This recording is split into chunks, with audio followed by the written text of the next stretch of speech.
Now the meaning of the poem 620. Man manam yengu undu vayu. Where there is mind, there is the activity of the vayus. If there is mind working in you, then it will interfere with the breathing process as well as the dasa vayus, working of the dasa vayus present in your astral body. Breathing is connected to your physical body. Yeah. And the dasa vayus present in are present in the astral body. Through breathing, you are actually operating 3 vayus in your astral body. Inhalation is connected to prana in the astral body. Exhalation is connected to apana in the astral body. Kumbhakam is straight away connected to samana vayu. So, this external breathing or physical breathing is actually connected with the astral segments called prana, apana and samana, is it not? Yeah. So they will be bridled. That is, the Thirumoolar always represents this as example halses. Prana as halses. Not only that, the comparison of prana as halses is present in Atharvana Veda also. So the two Ashwini Kumaras guarding the 2 nostrils are actually having halls, body and human face. Wonderful people, students will like that. You just imagine halls with the human head and all these things. So they are doctors of heaven. They are consulting doctors of Indradeva. They are guarding your to both nostrils. So the nostril breathing is very important because now I told you it is connected to prana, apana and samana. Now this left nostril is connected to Idagala, right nostril is connected to Pingala, and the Sushumna is connected to where they balance. Sushumna will open. So the physical breathing is connected to astral activity.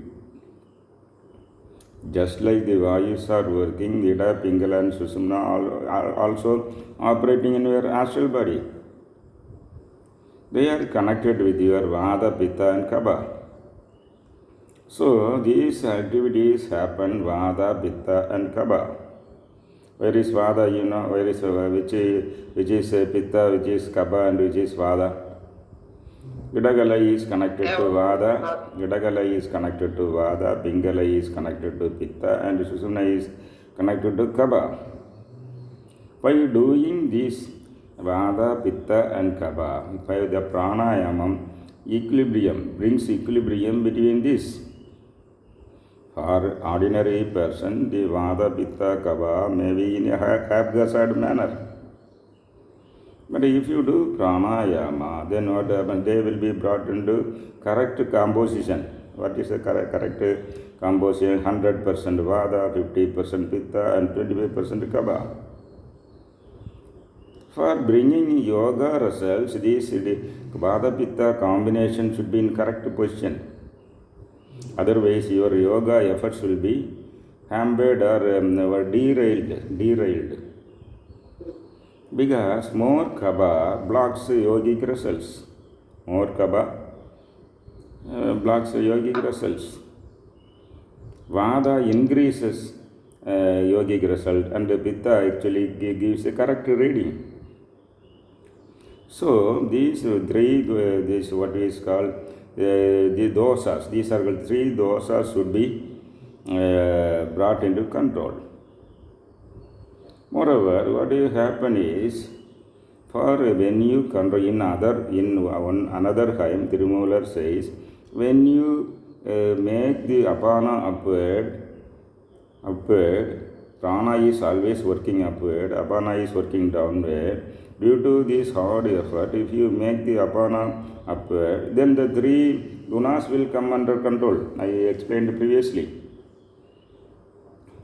3 gunas will be controlled through breathing and controlled breathing called pranayama. Pranayama is actually controlled breathing. Breathing is natural. Breathing is natural. Pranayama is controlled breathing. Okay.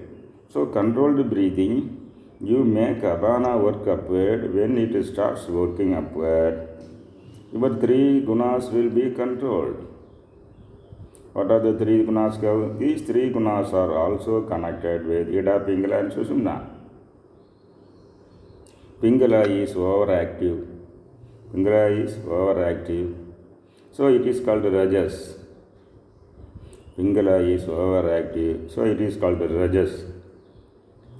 And if this Idagala is connected to Tamas,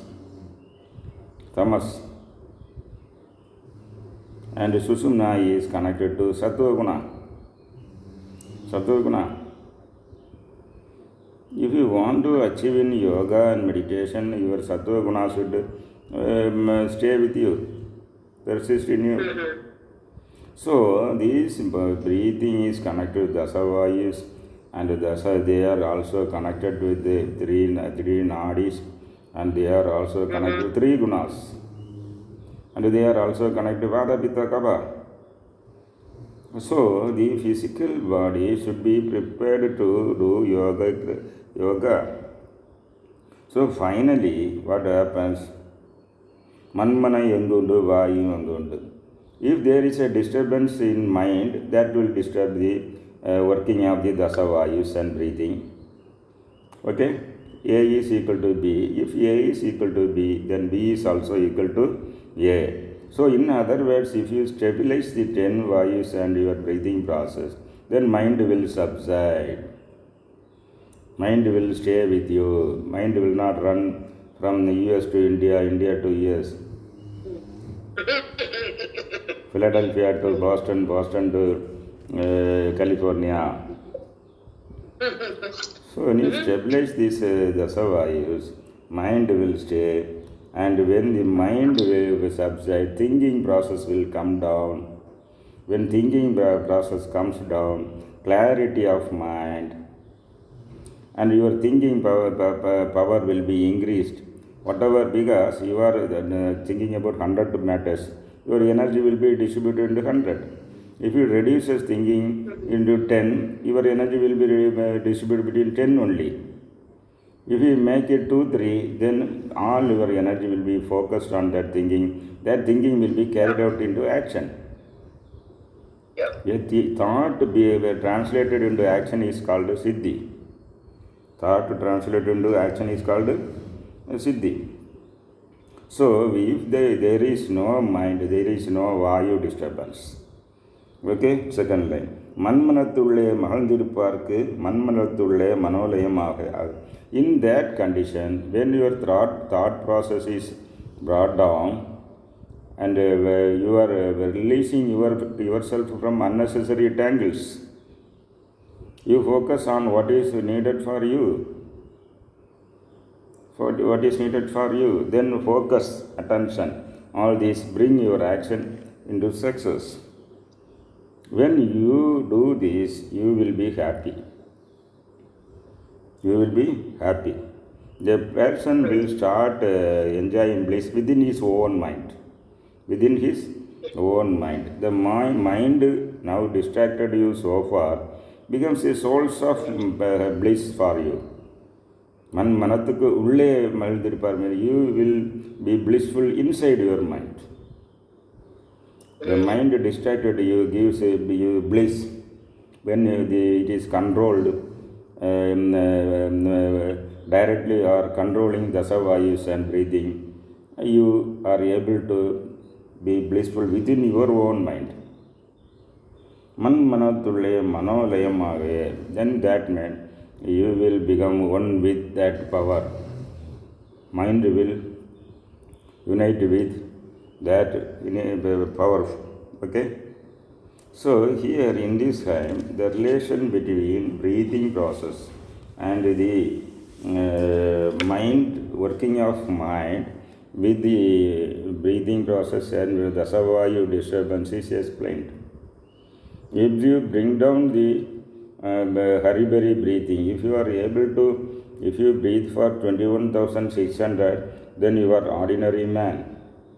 If you bring down your breathing to 18,000, your mind will calm down. Your dasavayas will come down. If you bring down this breathing into 16,000 or 10,000, you will develop siddhis. So when you bring down the number of breathing, your breath goes deep. When the breath goes deep, the number of breathing comes down.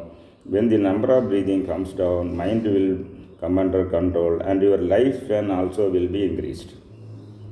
Okay? So this is why he is explaining here means this state is important for entering into samadhi. This preparation is needed for entering into samadhi. Otherwise you can sit idle, sleep and waste your time telling you I meditated for 10 hours. This is escapism. Okay? Okay? So this is slip of the tongue or malapropism. Escapism, malapropism. You know malapropism? Yes. Okay, right. Now we can go to next slide.